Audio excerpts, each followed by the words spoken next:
So today we're going to have a go at recreating the Stranger Things theme tune using mostly Roland Cloud plugins to really exploit that retro 80s kind of aesthetic. First of all, we're going to go with this Arpeggiator sound. We've got to make sure we got our notes correct. I'm going to start on about C2. First of all, I'm going to set the scale. Default is C major. That's exactly the scale we're going to be using. We're going to click on scale. Going to select our first, third, our fifth, our seventh, and also our eighth. This is going to give us a C major seventh chord. Let's just play that. That's about right. We need to be on about 85 BPM, and we're just going to get the arpeggiator from MIDI effects. Going to set that to 16th notes. It's going to sound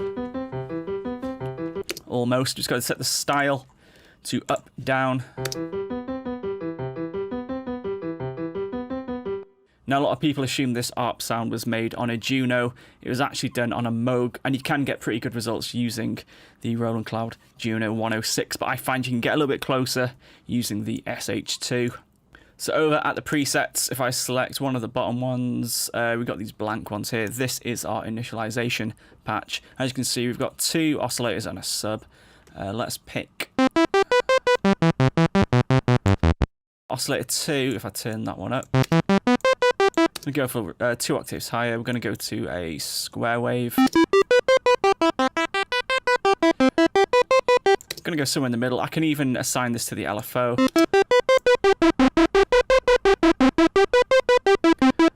And that gives it a little bit of width there as well. Let's turn these back on.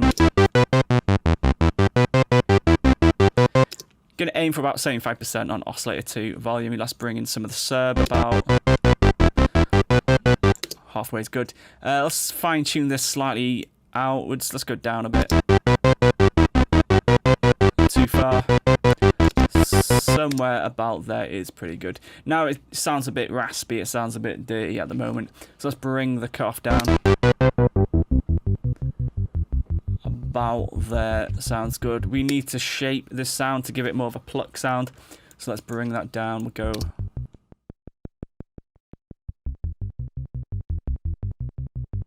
somewhere about there is good.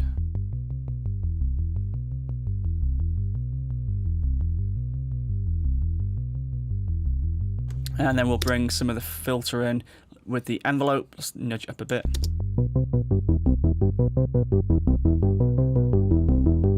Somewhere about there.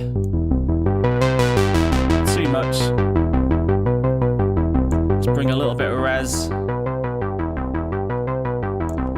Going to tell the keyboard, going to set the keyboard function a little lower to tell the filter to focus on the low end.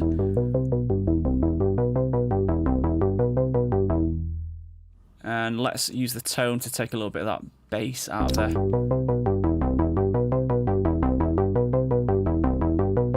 And we're pretty close already. All we need to do is slam a bit of reverb on that. Now we are missing that filter sweep, and to be honest, there is a modulation parameter here, but it's a little bit too fast for my liking. So what I'm going to do is use just a stock auto filter in EQs and filters. Let's pop that on at the end. I'm just going to turn the LFO up, set this to maybe 8 bars, and just bring it down a little bit, envelope down a bit as well.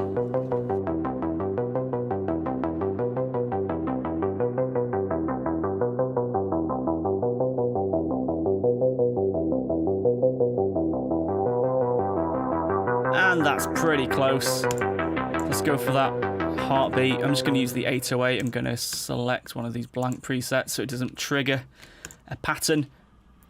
Just going to create a double kick on C1. And duplicate that. Let's turn the tone down a little bit. Could still do with a little bit more. Go to auto filter. Slam a bit of reverb on that.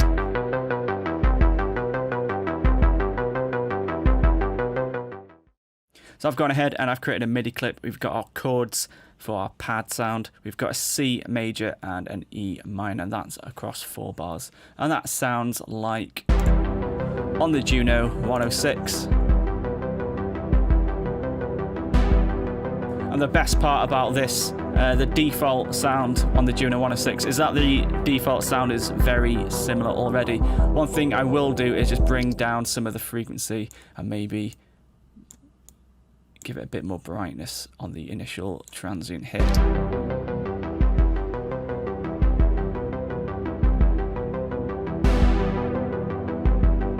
What I like to do is just add a touch of this LFO just to give it a little bit of a wobble. Too much, we go a little bit out of key. So somewhere just above the 0.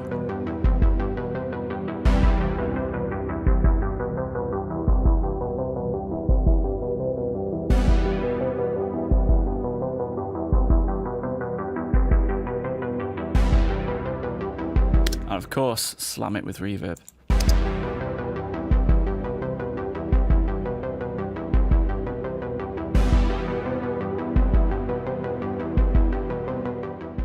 So let's move on to the bass line, and on the original they used an SH2, so we may as well use the SH2. And we're going to use this default preset, the BS, the real SH2. That is already very close.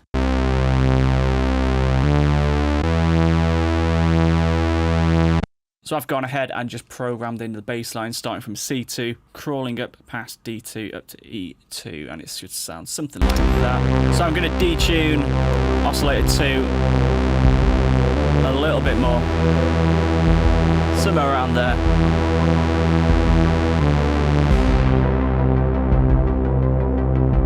Bring some of that cutoff down,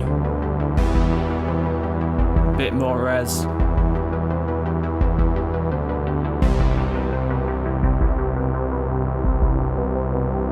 We're going to need a little bit more control over our sound, and currently the VCA is deactivated. So let's switch to amp. Envelope gives us this classic ADSR control, and then switch up to full sustain and give it about halfway release.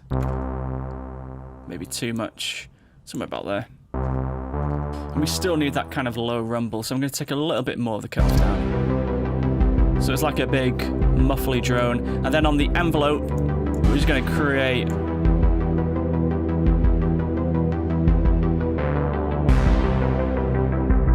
we want some of that gristle on the start of our notes. Maybe too much for both. Somewhere around there. And then of course, slam it with reverb. So I've gone ahead and I've kind of tidied up the project. I've also extended some of the clips to kind of act as the bass line does, and such and such. I've included the intro art, which is very tricky to recreate. I'm not too sure how they created that sound. And I'm using D50. I'm using the preset Taj Mahal on 6 and 8. And I'm using an auto filter to kind of modulate outwards as it ends. And I've got the Arpeggiator set to 32nd notes. It's exactly the same chord from before. You can see it's the C major 7th, including the 8th. And I'm using Replica by Native Instruments, which is a pretty fancy delay effect. And if you're following along at home, don't forget to save your presets in your Roland Cloud plugins, because they are now your presets. So I will see you out and I'll play what I've done so far.